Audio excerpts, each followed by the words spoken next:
Eu ia pedir para o Oswaldo fazer essa ponte, assim, dessa transição do Ministério, né? Talvez poder falar um pouco também de como tinha sido o Ministério no Ipiranga, e aí essa transição para a organização. Uhum. Como que a gente falava na ABU? A gente falava. Para eclesiástica? Para Eclesiástica. eclesiásticos. Como é que foi essa É, transição? é.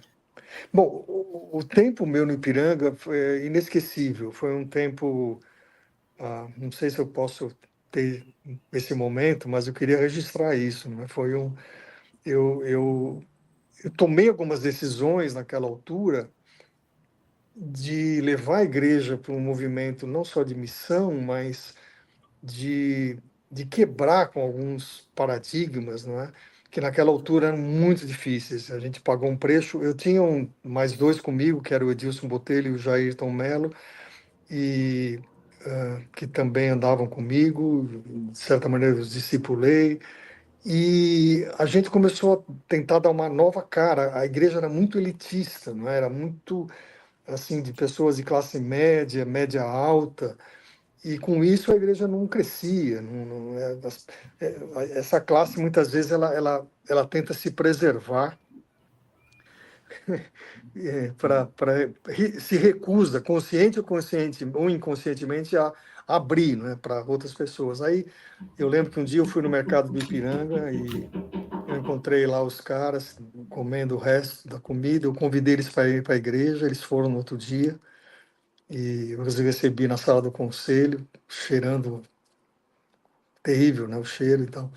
E eu lembro que eu fiz uma pergunta para eles: como é que eu posso ajudar vocês? Ele falou: pastor, a gente quer pinga. Se você der pinga para nós, a gente tá, nós ficamos felizes aqui, né?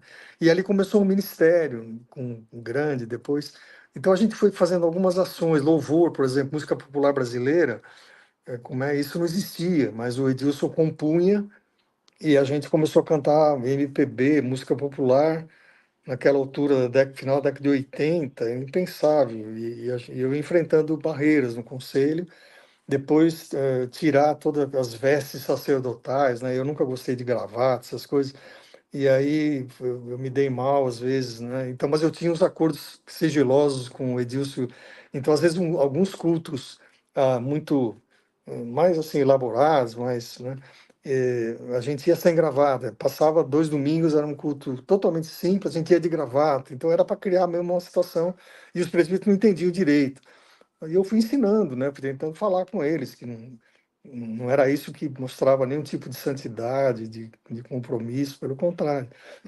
Então a gente foi quebrando muitas barreiras. Então o ministério, não tem, depois, se eu tiver tempo mais para frente de falar de missão, eu começou lá dentro, né? E um movimento que depois cresceu demais e que eu não tinha nem ideia. As conferências missionárias vinha gente de tudo que é canto, né? Ônibus, né? E foram momentos muito especiais que Deus deu para nós, mas com um preço que foi pago. Eu paguei um preço, não teve dúvida, eu lembro disso. O pastor não ficou, o pastor sentava no púlpito, né? A gente nunca mais sentou, não tinha mais sentar lá na frente. Várias coisas assim, aparentemente